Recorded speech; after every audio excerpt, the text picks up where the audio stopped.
পাবনার পক্ষ থেকে এখন এই উড়োজানিদের মাতৃমণ্ডলী পিতৃমণ্ডলীর মাধ্যমে তাকে বরণ করে নিচ্ছেন। এইবার আমাদের ফুলের পাবনায় উৎসবমুখর পরিবেশে জগন্নাথ দেবের রথযাত্রা অনুষ্ঠিত। রথের বাহন নিয়ে সনাতনী ধর্মের হাজারো ভক্তবৃন্দ নেমে আসে সড়কে।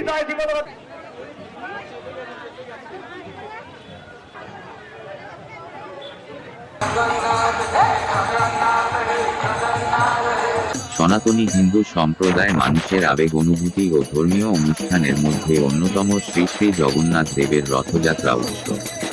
শত বছরে ঐতিহ্যমণ্ডিত এই রথের যাত্রাকে উপলক্ষে করে প্রতিটি শহর গ্রামে হিন্দু ধর্মের বিশ্বাসী নারী পুরুষ, যুবক যুবতী, কিশোর কিশোরী থেকে শিশু ও বয়স্ক সকলেই এই রথযাত্রায় অংশগ্রহণ করে থাকেন। এই দিনে স্বর্গ থেকে ভগবান নেমে আসেন পৃথিবীতে।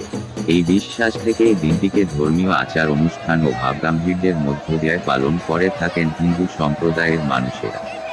এই দিনটি উপলক্ষে জেলা শহর পাবনাতে এই বছর 3টি স্থান থেকে রথের বাহন বের করা হয়।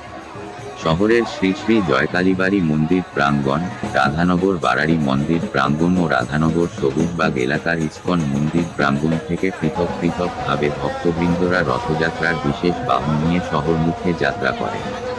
এবারের রথযাত্রার শুভ উদ্বোধন করেন পাবনা জেলা প্রশাসক মু.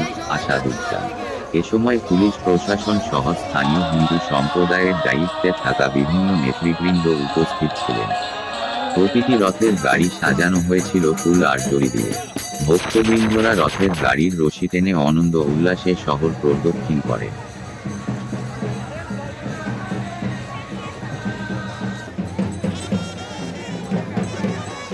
বিকেল 5টা থেকে এই রথযাত্রার কার্যক্রম শুরু হয়ে চলে রাত 8টা পর্যন্ত। রথযাত্রা উপলক্ষে প্রতিটি মন্দির প্রাঙ্গণে চলছে রথের মেলা। একদিকে রথযাত্রা, অন্যদিকে রথের মেলা, সব মিলিয়ে শহরে উৎসবের আমেজ সৃষ্টি হয়েছে।